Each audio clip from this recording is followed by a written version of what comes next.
वैशाख मास में जो एकादशी आती है उसका नाम मोहिनी एकादशी है।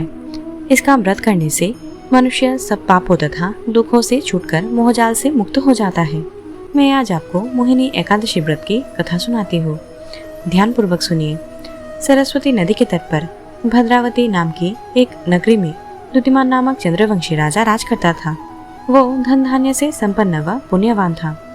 वह अत्यंत धर्मालु और विष्णु भक्त था। उसने नगर में अनेक भोजनालय, प्यायु, कुएं, सरोवर, धर्मशाला आदि बनवाए थे।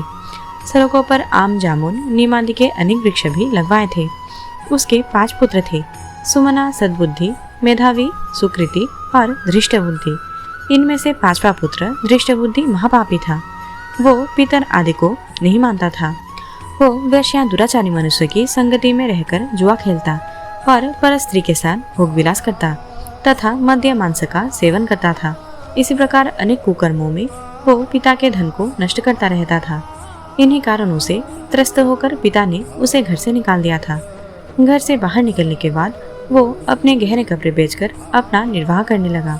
जब सब कुछ नष्ट हो गया तो वेश्या और दुराचारी साथियों ने उसका साथ छोड़ दिया। अब वो भूख प्यास से अति दुखी रहने लगा। कोई सहारा न देख चोरी करना सीख गया। एक बार वो पकड़ा गया तो राजा का पुत्र जानकर चेतावनी देकर छोड़ दिया गया, मगर दूसरी बार फिर से पकड़ में आ गया। राज आज्ञा से इस बार उसे कारागार में डाल दिया गया। कारागार में उसे अत्यंत दुख दिए गए। बाद में राजा ने उसे नगर से निकल जाने को कहा। वो नगर से निकलकर वन में चला गया। कुछ समय पश्चात वो बहलिया बनकर धनुष बाण लेकर पशु पक्षियों को मार मार कर खाने लगा। एक दिन भूख प्यास से व्यतीत होकर वो खाने की तलाश में घूमता हुआ कौंडिन्य ऋषि के आश्रम में पहुंच गया। उस समय वैशाख मास था और ऋषि गंगा स्नान कर आ रहे थे। उनके भीगे वस्त्रों के छींटे उस पर पड़ने से उसे कुछ सद्बुद्धि प्राप्त हुई।